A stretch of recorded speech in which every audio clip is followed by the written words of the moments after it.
여러분, 오늘은 우리가 모의고사 독서 기출 지문을 한번 공부를 해볼 건데요. 자, 이 지문은 이제 범죄학에 대해서 설명하는 지문이에요. 그래서 어렵지 않게 우리 친구들이 볼 수 있기 때문에 너무 걱정하지 않고 읽어도 될 것 같고요. 다만 쌤하고 설명을 이제 좀 듣기 전에, 쌤 설명을 듣기 전에 친구들이 충분하게 읽어보고 어떤 내용인지에 대해서 적어도 본인이 한번 생각해보는 과정은 필요하다라고 쌤이 늘 말하죠. 그래서 그런 과정은 거치고 쌤 영상을 보면 좋을 것 같아요. 자, 우리 한번 들어가 봅시다. 자, 범죄란 사회 질서를 파괴하고 타인의 육체나 정신에 고통을 주거나 재산 또는 명예에 손상을 입히는 행위로 해서 여러분 지금 범죄의 정의에 대해서 지금 얘기를 하고 있죠. 그쵸? 범죄란 요런 것들을 말을 한대요. 자, 사회의 안녕과 개인의 안전에 해를 끼친다. 그래서, 자, 여러분, 그래서라는 거는 우리가 결론을 내는 부사어예요. 그쵸? 사람들은 여러 논의를 통해 범죄 발생률을 낮추려고 노력해왔고 그 결과 탄생한 것이 바로 범죄학이다라고 해서 우리가 이 범죄라는 것의 어떤 발생률을 높이기 위해서 만들어진 게 이제 범죄학이라는 얘기를 하고 있어요. 자, 그럼 여러분, 앞으로는 무슨 얘기를 할까라는 거 우리가 생각을 해봤을 때 우리 친구들이 충분히 유추할 수 있겠죠. 자, 앞으로는 우리 친구들이 범죄학에 대해서 읽게 되겠구나라는 걸 알 수 있어요. 이걸 우리가 방향성이라고 할 겁니다.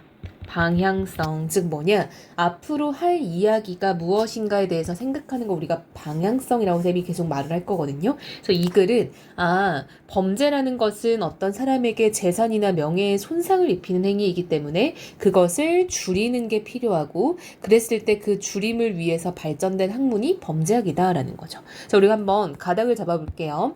고전주의 범죄학은 하고 시작을 했어요. 오케이. 범죄학 얘기가 시작됐구나. 근데 다음 문단으로 내려와 보니까 실증주의 범죄학이라고 또 새로운 범죄학이 나왔죠. 이렇게 우리가 흐름을 먼저 좀 잡고 들어가면은 글 읽는 게 쉽겠다. 자, 이어서 다음 문단을 또 내려와 봤더니 환경범죄학이라는 새로운 범죄학이 또 나왔죠.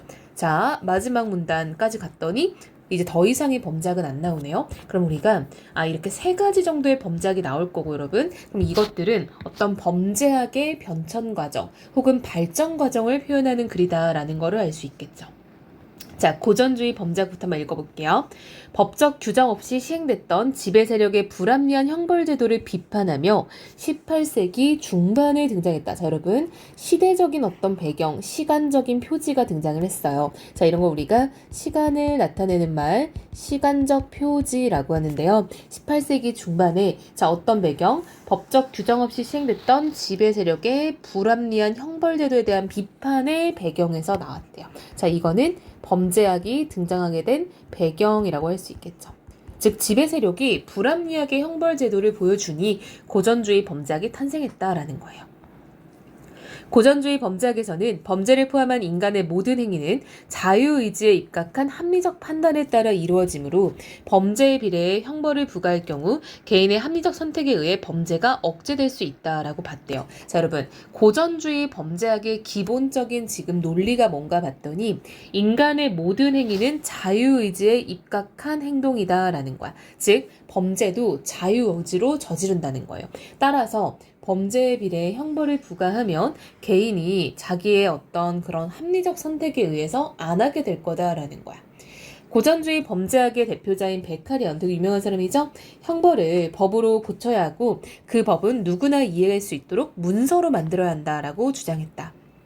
또한 형벌의 목적은 사회 구성원에 대한 범죄 행위의 예방이며 따라서 범죄를 저지를 경우 누구나 법에 의해 확실히 처벌받을 것이다 라는 두려움을 가져야 범죄가 억제될 것이다 라고 느꼈대요. 이러한 고전주의 범죄학의 주장은 각 국가의 범죄 및 범죄자에 대한 입법과 정책에 많은 영향을 끼쳤대요.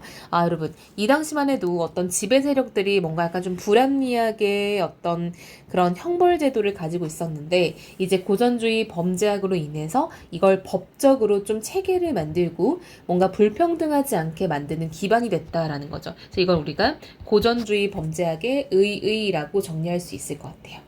자, 이해됐나요? 자, 여러분, 고전주의 범죄학은 그럼 뭐야?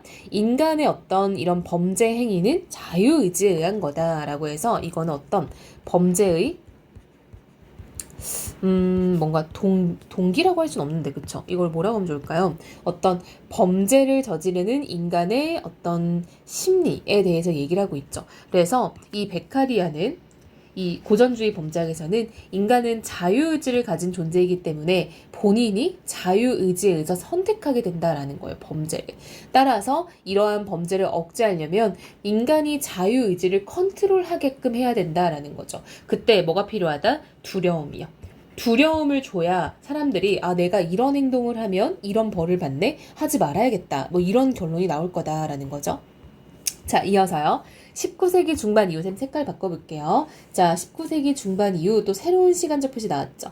사회 혼란으로 범죄율과 재범률이 증가하자. 자, 여러분, 이게 바로 이 실증주의 범죄학이 등장한 배경이라고 할 수 있겠죠. 사회가 혼란스러웠던 시기였고요. 그때 범죄율과 재범률은 여러분 다시 범죄를 저지르는 확률이겠죠. 재범률이 증가하자 범죄의 원인을 과학적으로 증명하려고 한 실증주의 범죄학이 생겼대요. 실증주의 범죄학은 고전주의 범죄학의 비과학성을 비판하며 범죄의 원인을 개인의 자유의지로는 통제할 수 없는 생물학적, 심리학적, 사회학적 요소에서 찾으려고 했대요. 즉, 고전주의 범죄학에서는 인간의 범죄는 자유의지 때문에 일어난다라고 했었는데 이 실증주의 범죄학에서는 비단 그게 아니라 개인의 자유의지로 통제할 수 없는 어떤 생물학적, 심리학적, 사회학적 요소가 따로 있다라는 거죠. 이 분야의 창시자인 롬브로소는 범죄 억제를 위해서는 범죄자의 개별적 범죄 기질을 도출하고 그 기질에 따른 교정이나 교화 또는 치료를 실시해야 한다라고 생각을 했대요. 이를 위해 그는 범죄자만의 특성과 행위 원인을 연구하여 범죄자들의 유형을 나누고 그 유형에 따라 형벌을 달리할 것을 주장을 했대요. 그는 롬브로소죠. 출생부터 범죄자의 기질을 타거나 범죄를 저지를 수밖에 없는 범죄자의 경우에는 초범일지라도 무기한 구금을 해야 하지만 우발적으로 범죄를 저지른 범죄자의 수감에는 반대했고 이러한 생각은 이후 집행유예 제도의 이론적 기초가 되었다.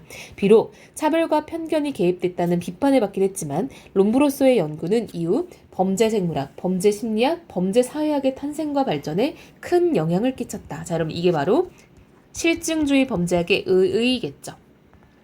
자, 그리고 이것도 가능하겠죠? 자, 집행유예 제도의 어떤 이론적 기초가 되었다. 이것도 실증주의 범죄학의 의의 장점이겠죠. 하지만 차별과 편견이 개입됐다는 비판이 있었다. 이거는 실증주의 범죄학의 한계점이라고 할 수 있겠죠. 즉 여러분 보세요.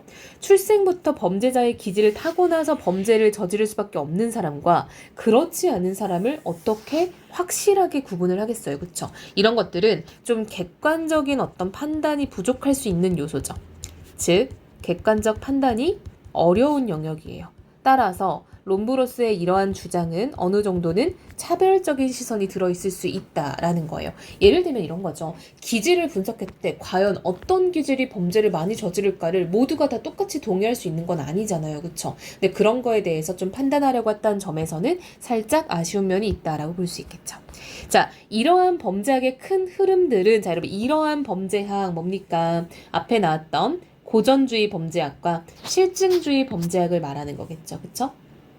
자, 고전주의 범죄학과 실증주의 범죄학의 큰 흐름들은 범죄를 억제하려는 그동안의 법체계와 정책의 근간이 되어 왔다. 하지만, 자, 여러분 또 하지만이라는 역접의 부사가 떴어요. 자, 1970년대 이후라고 해서 또 지금 새로운 시간적 표지가 뜨고 있는 거 보이죠? 그쵸? 자, 이러한 시도들의 범죄 감소 효과에 대한 비판이다. 여러분, 이러한 시도는 뭐겠어? 그쵸? 앞서 말했던 고전주의 혹은 실증주의, 근데 좀 직전이었던 어떤 실증주의, 고전주의, 범죄학의 시도들이라고 볼 수 있겠죠.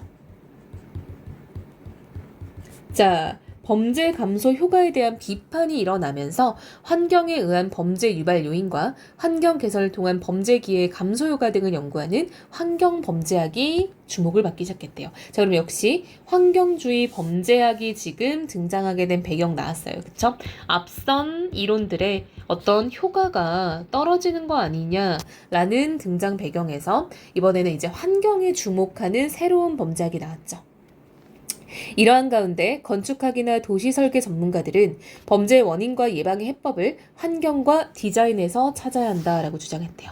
바로 셉테드라고 불리는 범죄 예방 설계가 그것이다라는 거야. 자, 여러분, 이 환경 범죄학에서 우리가 어떤 가장 중요한 원리 중에 하나가 바로 셉테드인 거죠.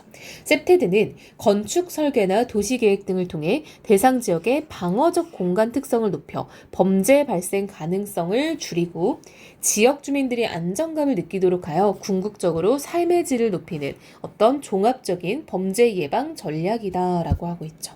자, 여러분, 이게 셉테드의 어떤 목적이에요. 그쵸? 범죄를 예방하는 전략입니다. 무엇을 통해? 환경과 디자인을 통해서 그런 범죄 예방을 이끌어낸다라는 거예요. 좀 더 구체적으로 읽어볼게요. 셉테드는 다음의 원리로 이루어진다. 자, 우선 넘버링이죠.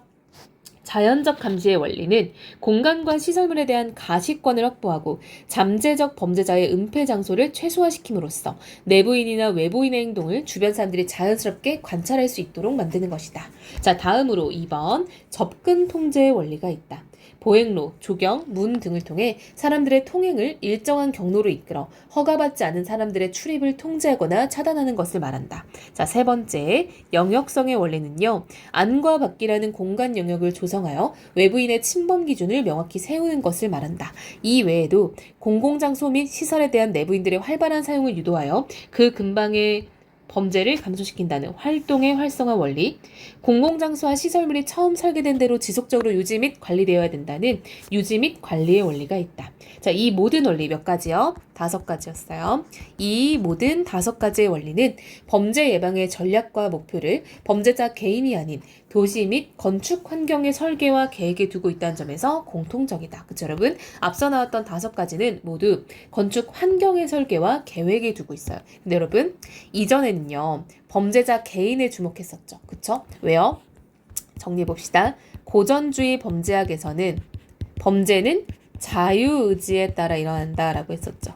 그래서 개인의 자유의지에 따라 범죄가 일어나니까 개인의 자유의지를 통제할 수 있게끔 우리가 두려움을 만들자라고 했었어요. 두 번째, 실증주의 범죄학에서는 뭘 탐험했어? 그쵸? 어떤 인간의 생물학적, 그쵸? 이 사람은 태어나기를 범죄를 저지를 확률이 높다. 뭐 생물학적 기질, 그리고 사회적 기질, 어떤 심리적 기질 이런 것들을 좀 주목했었죠. 그래서 어떤 개개인의 특성에 주목한 면이 없지 않아 있다라는 거죠. 근데 반면에 환경주의, 환경범죄학에서는 이런 어떤 환경의 설계와 환경의 디자인이 범죄를 좀 줄일 수 있다라고 보는 점에서는 약간 개인보다 좀 더 넓은 범위를 탐험하기 시작했다라고 볼 수 있을 것 같아요. 우리나라는 2005년쯤부터 셉테드를 도입하여 도시 설계와 건축물의 범죄 예방 설계 활용을 본격화하기 시작했다. 그동안의 법과 정책 그리고 셉테드가 동시에 강화된다면 좀 더 안전한 사회를 만들 수 있을 것이다 라고 지금 전망을 제시하면서 글을 마무리했죠. 자, 여러분, 이 글은요, 범죄학의 발전 과정 혹은 범죄학의 변천 과정을 설명하고 있는 글이다라는 거 알 수 있겠죠. 그래서 이 글은 범죄에 대해서 범죄의 어떤 감소를 위해서 범죄학이 어떻게 변해왔는지, 중심 소재는 범죄학, 방향성은 범죄학의 변천 과정, 이 정도로 정리하면 좋을 것 같아요. 따라서 여러분, 이 글은요, 시간의 흐름에 따른 글의 전개가 있죠. 그런 걸 우리가 통시적이다라고 해요. 자, 통시적이다라는 건 뭐냐면 시간을 관통한다라는 거예요. 그래서 통시적 흐름이라는 거는 시간의 흐름에 따른 변화가 드러나 있다라고 이해하면 좋을 것 같습니다. 자, 그리고 여러분, 앞선 나왔던 그 범죄학의 어떤 문제점 혹은 비판점을 보완하면서 다 함께 등장을 하고 있어요. 그래서 이게 문제와 보완의 구조로 계속 흘러가고 있다라는 것도 체크하면 좋겠죠. 자, 그래서 이 글은 뭐 어렵지 않을 것 같고요. 단순 나열이기 때문에 우리 친구들이 내용 정리만 제대로 해주면 좋을 것 같습니다.